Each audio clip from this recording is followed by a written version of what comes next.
ഉണ്ണാനിരിക്കണോന്നില്ല. Gas തീർന്നതുകൊണ്ട് ഇന്ന് ഒന്നും ഉണ്ടാക്കിയിട്ടില്ല. നിന്റെ മുത്തച്ഛനും മുത്തച്ഛിയൊക്കെ ഇക്കണക്കിന് പട്ടിണി കിടന്നായിരിക്കുമല്ലോ ചത്തത്. വാടാ, നമുക്ക് വല്ല ഹോട്ടലിലും പോയി കഴിക്കാം. ഹോട്ടലിലേക്കാണോ? എങ്കിൽ അല്പനേരം ഇരി. കണ്ടോടാ, പെണ്ണുങ്ങളോട് നല്ല രണ്ടെണ്ണം പറഞ്ഞാലേ ബോധം ഉണ്ടാവൂ. അവള് വിറക് കത്തിച്ച് വല്ലതും ഉണ്ടാക്കുന്നുണ്ടാവും.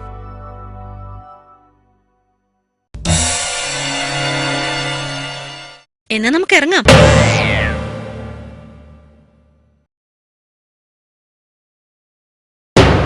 കർത്താവേ, രാവിലെ തന്നെ കുരിശ് എത്തിയല്ലോ.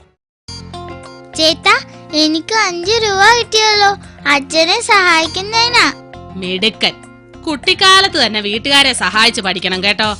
ആട്ടെ, നീ എന്തിനാ അച്ഛനെ സഹായിച്ചത്? ഞങ്ങളുടെ വീട് അച്ഛൻ പെയിന്റ് ചെയ്യുവാ. അതിന് അച്ഛനെ ഞാൻ സഹായിക്കും.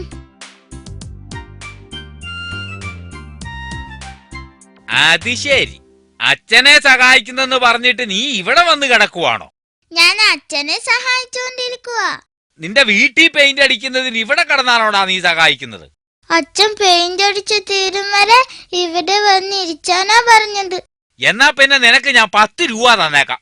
ആ കുന്തക്കാലിയുടെ വീട്ടിൽ പോയിരി. എന്റെ മകനെ കൂടെ ഇവിടെ ഒന്ന് നിർത്തണം. വൈകിട്ട് ഞാൻ വന്ന് കൂട്ടിപ്പൊയ്ക്കോളാം. ഇവിടെ നിർത്തുന്നതിൽ പ്രശ്നമില്ല, ഞങ്ങള് നോക്കിക്കോളാം. ഉപദ്രവമൊന്നും ഇല്ലല്ലോ? ഏയ്, ഒരു ഉപദ്രവവും ഇല്ല. അവൻ വെറും പാവാ, പറയുന്നതിനപ്പുറം ചെയ്യില്ല. അല്ല, മറ്റൊന്നുണ്ടായിട്ടല്ല. ഇവിടെ തീരെ ചെറിയ കുട്ടികളുള്ളതാണേ, അതുകൊണ്ടാ. അപ്പോ ഞാൻ പോട്ടെ.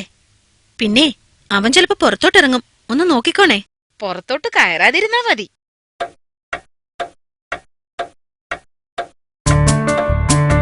ഞങ്ങൾ ഉണ്ണിക്കുട്ടനെ വിളിക്കാൻ വന്നതാ. എങ്ങനെ ഉണ്ടായിരുന്നു? വളരെ മര്യാദയായിരുന്നു. മറ്റു കുട്ടികളെ ഉപദ്രവിച്ചൊന്നും ഇല്ലല്ലോ അല്ലേ? ഹേയ്, ഒരു ഉപദ്രവവും ഇല്ല. അടുത്തോട്ട് ചെന്നിട്ട് വേണ്ടേ ഉപദ്രവിക്കാൻ? കമാന്നൊരക്ഷരം മിണ്ടിയിട്ടില്ല. നെല്ലിക്കോണം ഭഗവതിയുടെ കടാക്ഷം കണ്ടോ? എന്റെ പ്രാർത്ഥന ഫലിച്ചു. അവനിവിടെയുണ്ട്, വരൂ. ദാ അവൻ.